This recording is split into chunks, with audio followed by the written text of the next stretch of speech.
Well, we all know that we live in a fantastic state. Yes.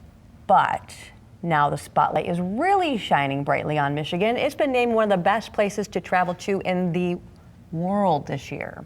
Travel website TripSavvy named Michigan as the best place to travel for outdoor enthusiasts in 2020.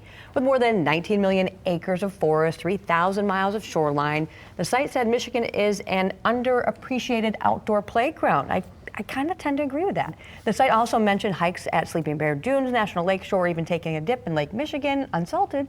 It also mentions the Upper Peninsula, home to hundreds of waterfalls, while featuring Tequamanon Falls and Pictured Rocks. I've never been to those two places. I've been to both of those. I've been to Tequamanon Falls, which is pretty cool. Yeah. Pictured Rocks was amazing. I know with Bronson, we're going to do a lot more staycations before we really venture out Yeah, farther that's what with we've him. done the past few years since I'm a transplant to Michigan, so I can attest to that. When I worked for the press, the very first article I wrote was a love letter to West Michigan because I had no idea It was so amazing. how awesome it is here. Hard to believe we're only 2 months away from this, the start of the 10th annual Laugh Fest in Grand Rapids, and individual show tickets go on sale tomorrow morning.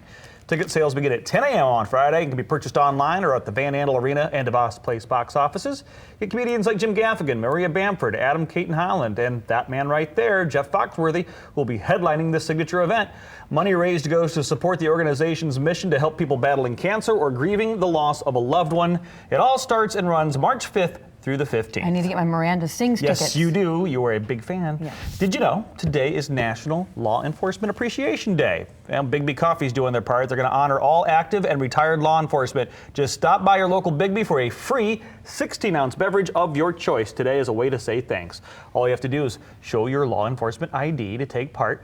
The company says this is really just the smallest way for them to show their appreciation to our men and women in blue. Thanks to everyone behind the badge. Appreciate it.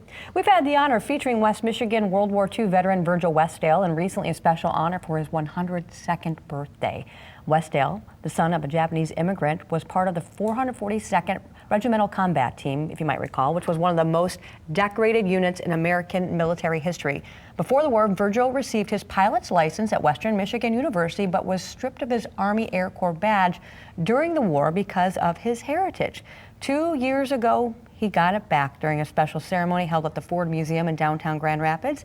And this week in the same building, he celebrated his 102nd birthday. And one of his favorite parts was right there. He shared a special dance with his granddaughter. That's amazing. He was really interesting to sit down and interview. Yeah, Good for him. Awesome. Yeah. Well deserved. You know, you may have to do a double take the next time you get some change because that's what your quarter's going to look like. The Federal Reserve is launching 5 brand new quarters, each featuring a different design on the back, honoring a different national park or historic site. These jazzed up coins are part of the Reserve's 2020 America the Beautiful program. Now, that first quarter set to be released that you saw first showcased the fruit bats native to the National Park of the American Samoa. There they are.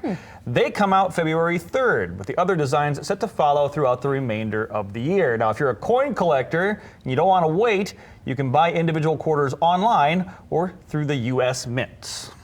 I like them. The bats? So No. we would have heads. I like the idea of featuring something unique. Heads or bats? That's what you'd be saying. Yeah.